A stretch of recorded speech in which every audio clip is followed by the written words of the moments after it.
अस्सलाम वालेकुम dear student. आज हमने नेक्स्ट टॉपिक पढ़ना है चैप्टर 14 का, डेट इज़ ट्रोपोस्फियर। लेकिन उससे पहले हम टेबल को स्टडी करेंगे। ये वही टेबल है जो जिसकी डिस्क्रिप्शन हम पहले पढ़ चुके हुए हैं लेयर्स ऑफ एटमॉस्फेयर में। उसी डिस्क्रिप्शन को उसने टेबल की फॉर्म में दे दिया हुआ है। ठीक है, ये एमसीक्यूज़ वाइज बहुत इंपॉर्टेंट है टेबल। लेकिन अगर आपको लेयर्स ऑफ एटमॉस्फेयर पे लॉन्ग क्वेश्चन आता है तो आप वो जो प्रीवियस आपने पढ़ा है वो सारा लिखोगे, डायग्राम ड्रा करोगे और ये टेबल ड्रा करोगे। ठीक हो गया। टेबल में उसने आपको बताया हुआ है 3 चीज़ें उसने दी हैं। सबसे पहले नेम ऑफ रीजन है, उसके बाद उसने हाइट बताई है कि कौन कौन से रीजन्स की कितनी कितनी हाइट है, और फिर टेम्परेचर की रेंजेस बताई हुई हैं। ठीक है, असल में इनको टेम्परेचर की बेस पे जो था डिफ्रेंशिएट किया गया था ना।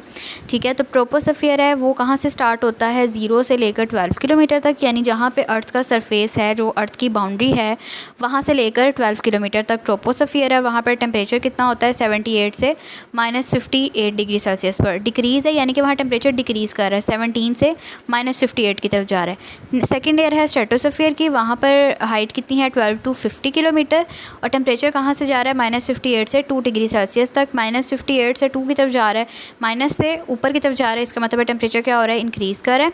थर्ड लेयर है मेसोस्फीयर की। मेसोस्फीयर में टेम्परेचर कितना है, 50 से लेकर 85 किलोमीटर तक, और टेम्परेचर रेंजेस कितनी जा रही हैं, 2 डिग्री सेल्सियस से -93 डिग्री सेल्सियस तक। अब दोबारा माइनस की तरफ टेम्परेचर जा रहा है, इसका मतलब है टेम्परेचर क्या हो रहा है, यहाँ पर डिक्रीज़ हो रहा है। नेक्स्ट हमारे पास लास्ट लेयर है थर्मोस्फीयर की। 85 से 120 किलोमीटर तक इसकी रेंज होती है, और टेम्परेचर क्या है, -93 से क्या कर रहा है, इंक्रीज़ करता जा रहा है अप टू इनफिनिट जो है लेवल तक वो इंक्रीज़ करेगा।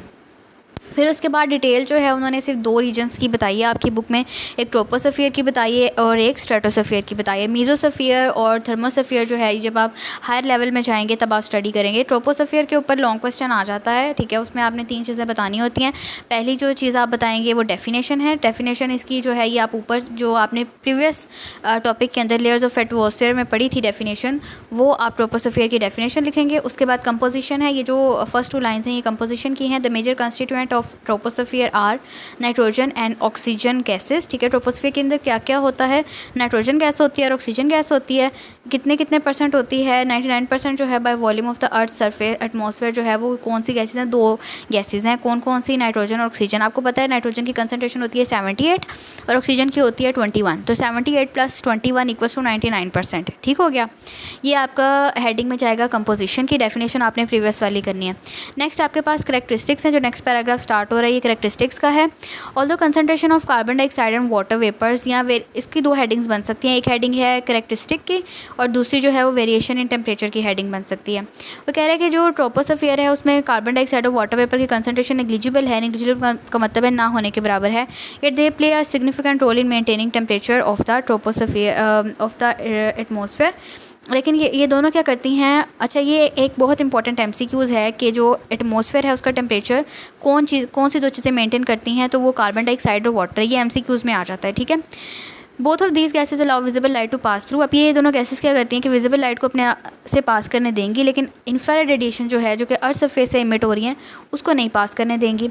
Therefore these gases absorb much of the outgoing radiations. अब ये क्या करती हैं कि कार्बन डाइऑक्साइड बहुत सी बाहर जाने वाली रेडिएशंस को, और वाटर वेपर्स बहुत सी बाहर जाने वाली रेडिएशंस को क्या करते हैं, एब्जॉर्ब कर लेते हैं, और एटमॉस्फेयर क्या हो जाता है, गर्म हो जाता है। ये हम ग्लोबल वार्मिंग वाले और ग्रीन हाउस इफेक्ट वाले टॉपिक में डिटेल से पढ़ेंगे कि किस तरह कार्बन डाइऑक्साइड और वाटर वेपर्स जो हैं वो हीट को ट्रैप करते हैं। As the concentration of gases decreases, जैसे जैसे कंसनट्रेशन डिक्रीज़ करती है, वो कह रहे हैं एल्टीट्यूड, जैसे जैसे हाइट, एल्टीट्यूड क्या है, हाइट, जैसे जैसे आप ऊपर की तरफ जाते जाते हैं वो कह रहे हैं कंसनट्रेशन जो है, जो अमाउंट ऑफ गैसेस है वो डिक्रीज़ करती जाएगी। एंड कॉरेस्पॉन्डिंग टेम्परेचर जो है वो इसी वजह से टेम्परेचर जो है वो भी डिक्रीज़ करता जाएगा। कितना डिक्रीज़ करेगा, 6 डिग्री सेल्सियस डिक्रीज़ करेगा पर किलोमीटर, यानी 1 किलोमीटर आप ऊपर गए और टेम्परेचर कितना डिक्रीज़ कर गया, 6 किलोमीटर तक। ठीक हो गया। This is the region where ये ट्रोपोस्फियर एक ऐसा रीजन है जहाँ पे सारे वेदर एग्जिस्ट करते हैं। Almost all aircraft fly in this region. सब एयरक्राफ्ट जो है वो इस रीजन के अंदर क्या करते हैं, फ्लाई करते हैं। ठीक हो गया।